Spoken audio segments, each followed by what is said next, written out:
Welcome to the Pipeline Industries Guild Professional Network Diaries. Thank you so much today, Ruth Allen, for joining us, and it's a real pleasure for us to have you here.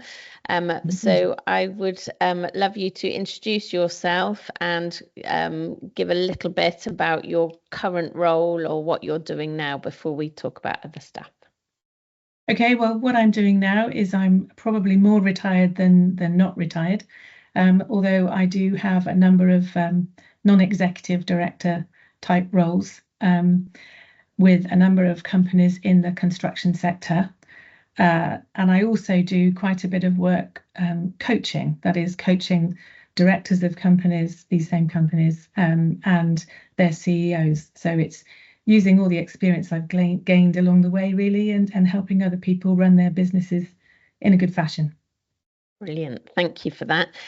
So first of all, I'd like to ask you about how you became involved with the Pipeline Industries Guild right at the beginning, and kind of what role you had that got you into it, if that makes sense. Okay, well, just going back to the start of my career as a graduate, I joined Severn Trent Water. I worked in their new works department, which was the design offices, I suppose, at the time, pre-privatisation, so they were all still local authorities. I did work on site as a resident engineer. I worked in the design office, and I became chartered. And then I got into the operational side of the business, operation of the water networks, and got into what was then called hydraulic modelling. Now you'd call that probably digital twinning. So it was about doing a model of the pipe networks, which was used to ascertain what size new pipes needed to go in, how to renovate them, how to revalve them, things like that. So it was all quite new technology at that stage. That allowed me then to move to WRC, the Water Research Centre, who was at the time doing all the research and consultancy as well for the water sector, where I stayed for about 15 years. And whilst I was there, and I'd just come back from maternity leave after my first child, and I'd taken over the management of the Pipeline Technology Group. And then lovely Dr. Roger Stokes, who's a past chair of the Guild. He wasn't a past chair at that stage, but he said to me, if you're going to run pipeline technology, maybe you should get involved with the Pipeline Industries Guild. All I knew about the Pipeline Industries Guild at that stage was that they had really good dinners and everybody had a wonderful time when they went to them. So I said, okay, that sounds quite an interesting thing. So I joined the Wales and Western branch at that stage, just as a member of the committee. And things just developed on from there, really. And I think we'll come on to that a bit later on. And then after to go back to my career, after being at WRC and doing all those kind of things, I became chief executive of Ewan Group, who were consultants in the modelling, digital twinning work, asset management, environmental management in the UK and Europe. So that was a great thing to do. We sold that to Michelle back in about 2006, yes. And then I moved to RSK Group, where I was the director of one of their divisions, a number of different companies. Then set up RSKW, which was my company, again working in management and technical consultancy in the infrastructure sector. And that is now part of RSK Group. And I am retired, or not really retired, but doing lots of nice things that I really enjoy. Fantastic. Well, thank you very much. So when was that? When was the discussion with Roger Stokes? I think it was Roger Stokes. Yes, it was Roger Stokes. So that would have been early 90s, I think. Early 90s. Okay. Yeah. So that gives us a little bit of a kind of where we kind of pick up at each stage of your career and how you've developed throughout the Guild. And the Guild was a very different beast then. We didn't use email. We did everything by letter and post and stuff like that. So things changed quite a lot over the years to where we are now. So because you've been so instrumental in the Guild, we are going to talk a little bit about that. So you were instrumental in launching the Guild's youth initiative. So I believe that was about 1998. It was. So in between that time, I became chair of the Wales and Western branch. And I'd sat on the Guild's development committee and things like that. And so I sat on the Guild council, as it was. We didn't have a board then, we had a council. I sat on the Guild's council and was the first female on the council, first female branch chair. And somebody at one of the council meetings said, it's really great having a female involved in all of this. How do we get more females involved in the Guild? And my answer to that was, let's not have an initiative that chases more females in the Guild. Let's just look at young people, because by then default you will get more women, because there are more women coming through the industry. Still not enough, but more than there used to be. So they said, okay, Ruth, you do it. So I put a paper to the Guild Council, the board, to say, this is what the youth initiative could look like. And my goal was to have a mirror image of the older Guild, if you like, the more mature Guild members. And so for each branch to have its own branch chair of the youth initiative, or the youth chair, and a committee, and they would run their own events. But that person who chaired the youth branch would also sit on the older Guild branch in that area, and that we would have a national youth initiative chair who would sit on the board of the Guild, because it's a great opportunity for someone to be that young and sit on a board and be a company's house director, which is effectively what they could do. So that paper went to the council, and they all thought it was great. And so we then set up a working group to start things going. And we started off in Scotland, interestingly, because there was a real traction from the Scottish branch. And we held outward bounds courses up in the mountains of Scotland and things like that. And it just caught people's imagination, I think. And the Guild really got behind it. And we gradually established branches all across the UK, which was just fantastic. And now, as you know, it's become the Professional Development Network, which is a great thing. Yeah. Okay, that's brilliant. So when we're looking at that, then how did that evolve over time? So that was developed in 1998. You started with Scotland. How did that materialize as you were the branch chair, because you went on to be national chair, didn't you? So the year after that I became branch chair, so it was a good timing for me, because I could really then push it through. So we held lots of different events across the UK. I remember I think we had a good dinner in the Midlands area, which was really supportive of it all too. And it just gradually took off, because there were lots, and the whole idea behind the youth initiative. I know you want to talk about skills shortages.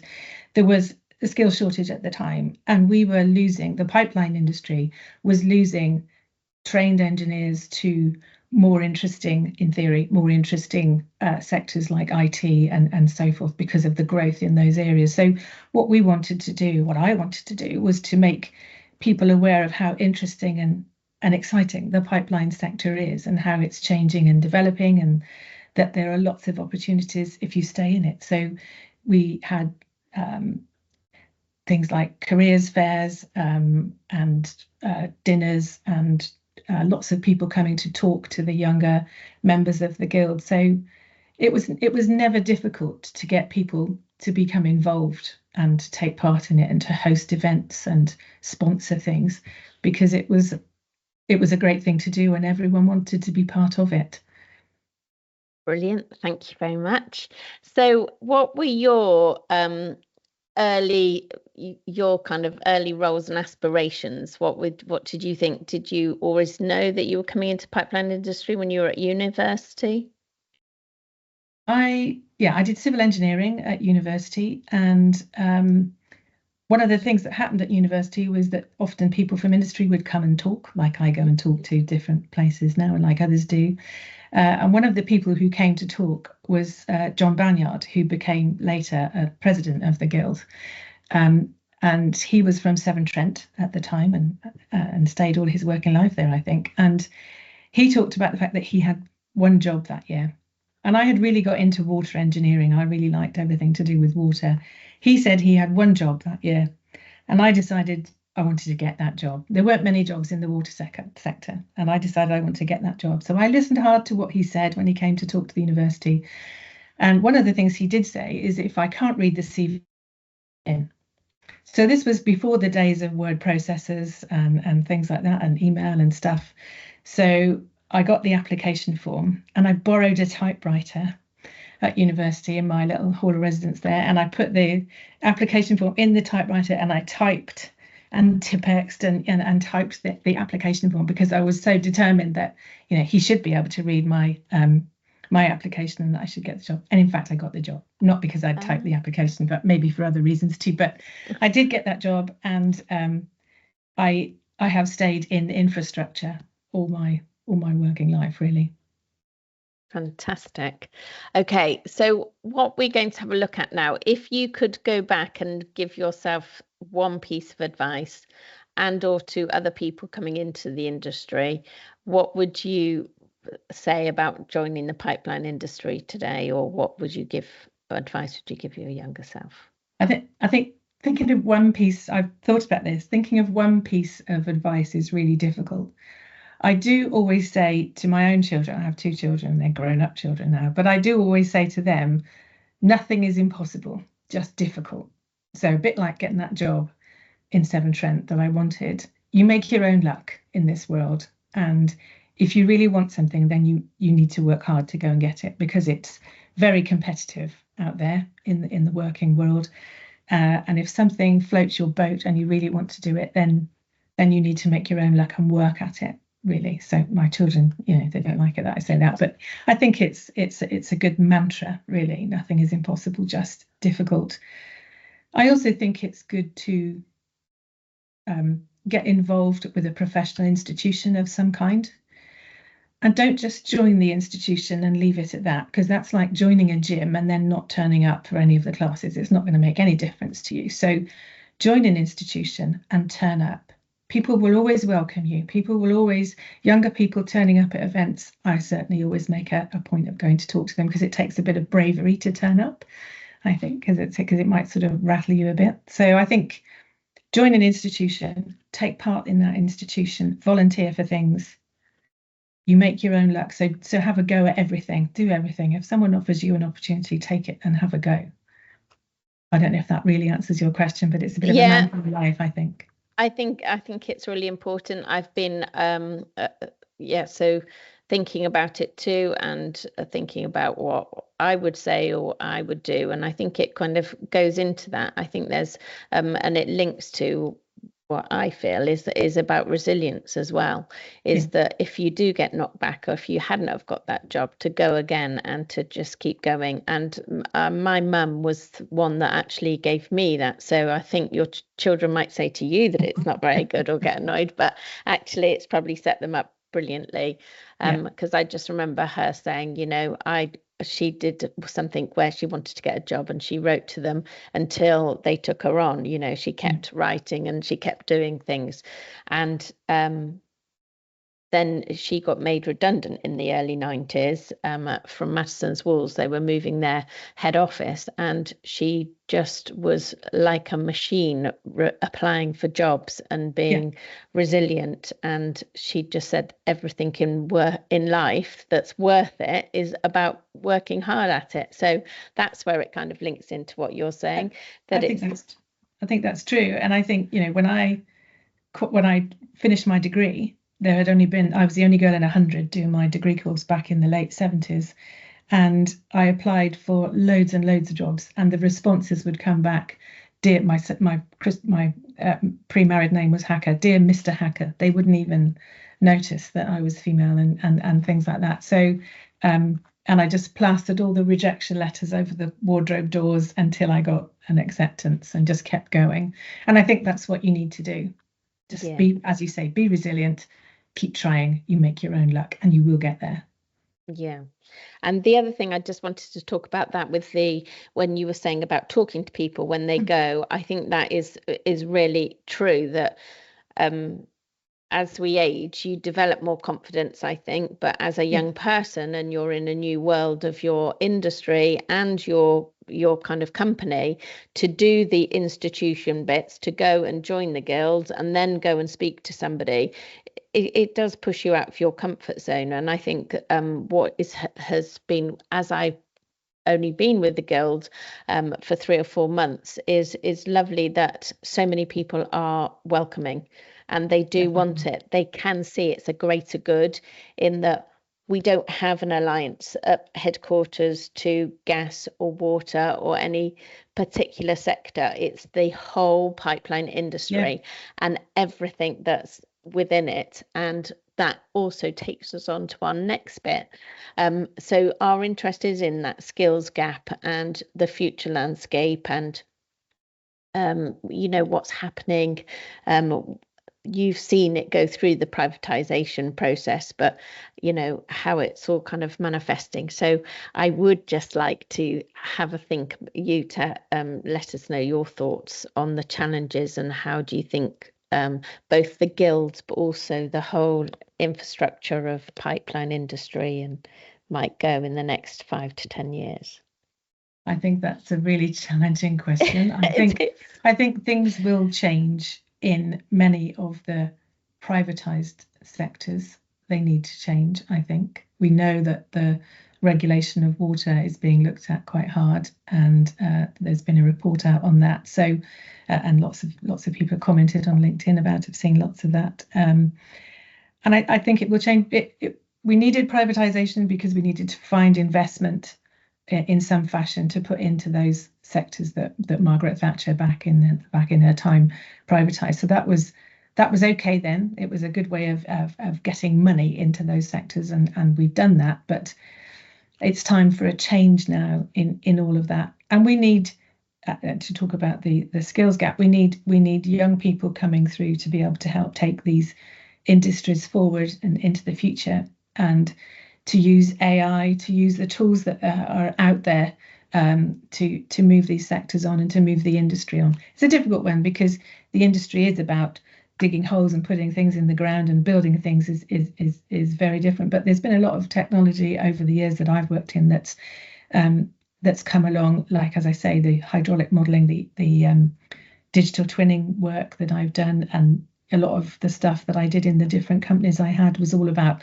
optimizing investment and using clever technology to do all of that. So I think that will be important, hence my involvement with a number of universities, actually. So all of that will be important. And I think that maybe more people may go down the apprenticeship route, because I think getting a degree these days is costly. So we need to look at how we encourage all sorts of people and all sorts of qualifications into the sector. So there's still a big role for the guild, and certainly your role in the guild in education is really, really important. And I also think we need to get into the tiny potential problem solvers of this world to get them interested in science and technology. And by that I mean the children in primary school, where before they're influenced by other people or views on this isn't a job for a girl or this isn't a job for whoever, we need to get them to understand what engineering is about, which is basically problem solving. So I don't know what we can do, but if we can get into schools at that tiny age and enthuse them over building things, solving problems and stuff, I think it's a good way to go, because we need to influence as early as possible. Yeah. Yeah. Okay, so we are coming to lots of interesting areas about how and what did happened with your youth initiative. So could you tell us more about how it arose, what you were planning to do, what you think about it? So we've covered some of that, I think, haven't we? So that I said that it was about trying to get people to stay in the sector, to encourage them to that pipelines was a good area to work. And I've also believed that you don't just need to have grey hair to be good at these, to be good and experienced. And I think there's lots we can do with young people that we don't do. We wait till people have got 20 years experience and then we give them an opportunity. And it isn't until you give someone a challenge that you really know what they're capable of. So some of it is just raising the profile of the younger sector younger age area in the guild, and showing people just what they're capable of. And I think we have been massively impressed by the young people that have come through the guild, and taken quite senior roles in companies and in the guild itself. And so I think. Go on then. Can you think of a particular one? Have you got a case study or a couple? So I won't give a case study, but I will say that a number of people. So if they win the Ruth Allen Award, which was initiated by the Guild, but Wilf Green had the ideas to sort of acknowledge my work, which was wonderful, and then the prize is to get some coaching with normally a lady called Anne Sherrington, who is a friend of mine who offers this kind of youth coaching.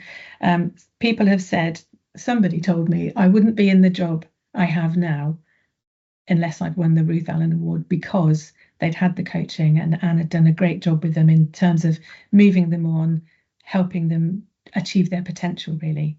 And I think a number of the winners of the Ruth Allen Award are fantastic in their own right, but I think raising their profile through doing things with the Guild, through having the coaching and taking notice of that coaching and moving themselves on, they're holding down some really good jobs now. So I think that's a great success for the youth initiative as it was, and the professional development network as it is now. So again, because I'm relatively new to the industry and to the Guild, it feels like that's kind of a journey. The first stage is getting involved with, the PDN, as we call it now, and being a member, or perhaps doing the paper competition, where you then carry on, and then you're in your branches, you work with the network, you become your youth chair, hopefully. And then if you get your Ruth Allen Award, then it can progress you. It's like a stepping stone process. It can lever you up again, because obviously everything that we do in the Guild is over and above people's day-to-day jobs. Absolutely. But it has a very strong link to that career development, especially with the coaching that then can springboard you again to give you those wider and softer skills, or self-awareness. I think coaching is a lot about that self-awareness and how to reframe things to make you go forward. So I think that's a lovely summary, and that's really good. Okay, so we'll move on to some more. What about, looking back, do you think your earlier ambitions aligned with where you ended up? I think I surprised myself. Okay. I think that, people always say you should have a plan. You should have a plan. I don't think I ever had a plan, really. I think I did take opportunities as they came along. I found that change in companies, change in things that were going on in my work environment usually ended up good for me. And it comes back to what I said earlier, if somebody gives you an opportunity, grab it with both hands, and always present the best version of yourself and your work. You should always treat every project like it's the first one you ever won, and do the best job of it, and it's just taking those opportunities and making them really work and giving your best. And if you think of people around you who have done really well, they are those kind of people who really put their all into something every time. And it's that, really. So I didn't have a plan. I do always put my all into everything. I believe in giving, and I also believe in being very slightly outside your comfort zone, not too far outside your comfort zone, but give yourself challenges if they come along, and volunteer for things and do things. And so I don't think I ever expected to become a chief executive. But I loved that role and I really enjoyed it. And so how did that come about? Was that within a company, or did you apply for it? Or I didn't apply for it. I was headhunted. And I think I think once you're in employment, you often know the person who's going to give you the next job. Somebody said that to me once, and I think it's true. You often do know the person who's going to offer you your next job. And I've seen the Guild help people on in that way. I've seen someone in the Guild be made redundant, sadly, because the company wasn't doing too well. And then someone else said, we have jobs, are you interested in coming here? So the Guild is very nurturing and collaborative, and it just helps people move on. And I think I said you often know the person who's going to give you the next job. I think getting out there and networking, for young people that attend, for the professional development network, attending events that are going on and meeting all sorts of people. You make your own luck. You meet these people, you see what's going on, you learn what someone else might be doing in their particular company, and you think, yeah, I fancy doing some of that. That's interesting, you know. So it's nowadays even more important because people often work from home, and so they're not going into an office every day. So getting out, seeing what else is going on in the industry, networking, meeting people in the industry is all really important. And that happened a lot in my career because there was no home working. It wasn't allowed. You know, we didn't really do that. So you were definitely out there meeting people. So that's a very long answer to your question. Did I achieve what I thought I would? Well, I think I achieved more, and I had a great time doing it. And I think this is a personal question now about if you are doing something that you don't like, because I think you've kind of gone out of your technical. So you started off as an engineer, and then just naturally, as you've evolved, that has evolved into a more general role. A CEO is very much more leadership and management and general. And now you're saying that you're doing coaching. Did you kind of actively do that, or did that just develop as your roles developed and in your skills developed? I think it developed as the roles developed, but I think you also you move towards your preferences, and what you enjoy doing is usually what you're good at, and vice versa, you know. And I think that's what happened over time. I'm an organized person. I know from personality tests I'm a strategist and things like that. So you start to move to where you have your strengths. I always did keep my hand in technically. I think a good CEO knows what's going on technically in their company. And the companies I've run have always been about new technologies and staying ahead of the consultancy pack. It's always been consultancy I've worked in. So I've made it important that I link with universities and do work with them to sort of enhance all of that. So I think as your career develops, things happen to you as well as you making things happen for yourself. And things happen to you because people notice that you have a certain skill in something, and they'll ask you to come and do this or do that, you know. So I think you evolve over time, and you start to learn, as we all do, what you enjoy. And I think naturally it's usually what you're good at. Yeah, very good answer. I like that too.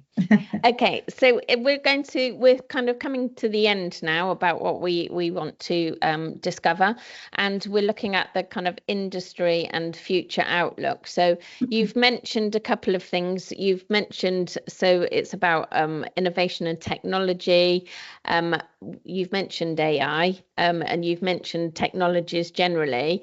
How do you think we can get that to address any skills gap? And that sort of links to the other one. What do you think, what programs or initiatives, where do you think we can go to try and get that skills gap? You know, because if there was a skills gap when you were talking about it in the early 90s, and it's still there now, it's obviously we need to do better in that, in trying to attract. We do need to do better. Yeah, we do need to do better. And I think the professional development network is good because it works at a different end of the sort of age range within the guild, and so we hope to hang on to people and keep them interested. I think companies have to move with the time. That's an understatement. Everyone will know that. But you know, any new technology coming through, we need to understand it, look at how it can work with what we do, and the guild needs to make sure that it does technical events and so forth that pick up all these things and bring in different people to speak about it, and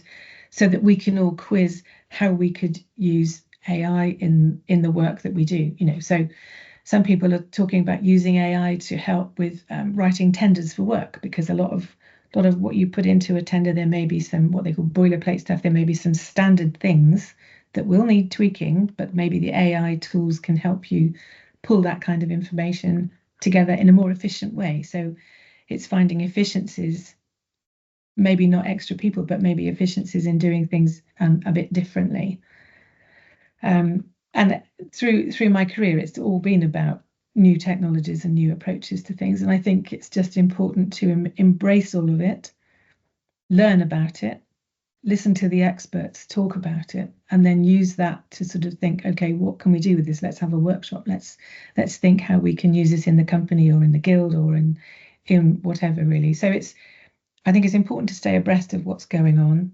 It's important to embrace it all, and to listen to the experts, because it would be people who know a whole heap of stuff that we can learn from, and take it from there. So I don't think that's a very thorough answer, because I think it's a hard question, but we've just got to stay abreast of everything. Okay. Easier said than done. Yes. Okay, so I think we'll kind of sum up here then with my last question. What gives you hope about the future of the pipeline industry? I think it's great to see so many people in the professional development network, at early stages in their career, taking quite senior roles, both in the industry, and also in the guild itself. It's something that I wanted to achieve when I set up what was then the Youth Initiative, to bring that energy and excitement, because young people do bring energy. I know I'm not supposed to talk about youth and all the rest of it, but that's where we came from. That's why I keep mentioning it, and I think it's important.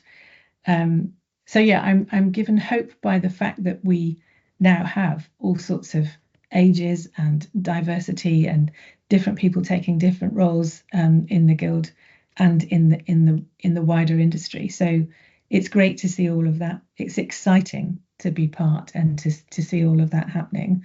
It's also fantastic to see that the guild has created your role in education. I think that's a wonderful thing to have. So yeah, very exciting times ahead. Lots of changes in the industry, I think, because of the impact of the water industry changes. We see the new technologies coming through in AI and so forth, and we have the professional development people coming through and influencing what's going on around all of them. So I can't wait to see what happens next, really. Brilliant. Well, I'd just like to say thank you very much for joining me today. It has been, it's been a great conversation. I'm sure we've probably missed a few little things that people would like to ask about. So in doing that, I would like to just say, it's been brilliant to have you here with me, Ruth. And if anybody listening to this would like to get in touch, then you can get in touch with me at education@pipelineguild.com. And if it's more specific to Ruth, then I can also be a conduit to pass your details on and your questions or queries, so that we can carry on any conversations and hopefully develop everything that we've discussed so far. Thank you very much, and thank you.